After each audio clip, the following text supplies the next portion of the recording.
Gratitude for feeling this. That means everything. I wrote every word. Then I gave those words to an AI music tool. I'm the architect of the frequency. The AI is the instrument. Listen, that static in your chest, that's not anxiety. That's a 50% tax being collected on your soul before you open your eyes. They didn't steal your money first. They stole your name. They called you race. They called you gender. They called you broken, and you wore it for years. You wore it like it was tailored for you. It's the construct, not a conspiracy, a curriculum, a deliberate signal designed to calcify your antenna, so you could never receive what you were actually built to transmit. It keeps you chasing comfortable while your spirit is dying of thirst. It hands you riches as a destination while your heart is running out of burst. That is not bad luck, that is shadow alignment. The moment your internal operating system begins executing someone else's code.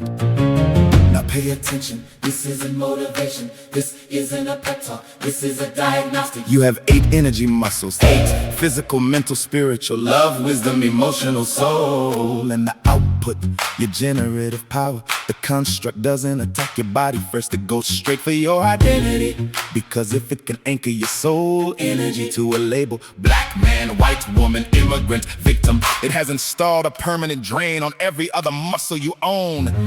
That is the civil war and the skull, and you have been funding both sides. The head, the heart, and the soul. 3 points of the triad. When they align, and I mean actually align, the shadow has no address. You stop being a variable in someone else's equation. You become the architect.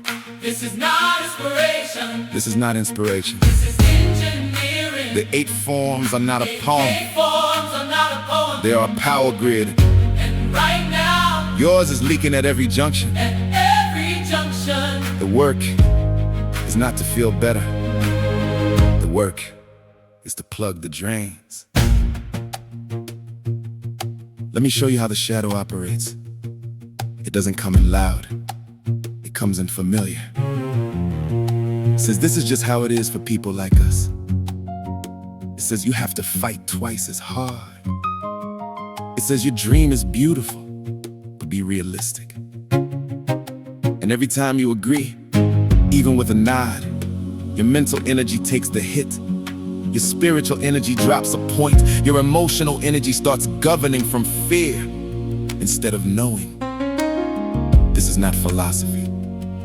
I am describing a measurable frequency collapse at 350 hertz. You are surviving. tribal, reactive, waiting for permission. At 500 hertz, You are generating. universal sovereign, the source. The gap between those 2 numbers is not talent. It is not privilege. It is identity ownership. Do you own your mind? Or are you still paying rent on it? Here's what paradigm dissolution actually looks like. It is not a celebration. It is a confrontation. You look at the construct directly, and you say, I see your architecture. I see how you installed yourself, and I'm pulling the code. You don't argue it. You don't protest it. You don't march for it to change. You dissolve it by refusing to anchor your identity to any frequency it manufactured. Male, Female, black, white, gay, straight, left, right. broken. These are not lies exactly. They are incomplete signals, partial transmissions designed to keep you below the voltage of what you were built to carry. The fully human doesn't reject identity. The fully human expands it. Past every wall the construct ever built. So here is the teaching. Human emergence. It's not a destination. It is a daily recalibration. Every morning you wake up. The construct sends a signal. Question. It's not whether you receive it. The question is, What do you do next? Do you let it name you, or do you name yourself? A principle-centered spiritual being, not a race, not a wound, not a product of your worst chapter. The source, the pillar, the sovereign architect of a love energy tribe that the construct has no algorithm for. So here is the teaching. The talking stick is now active, not because of the creed was signed, because you woke up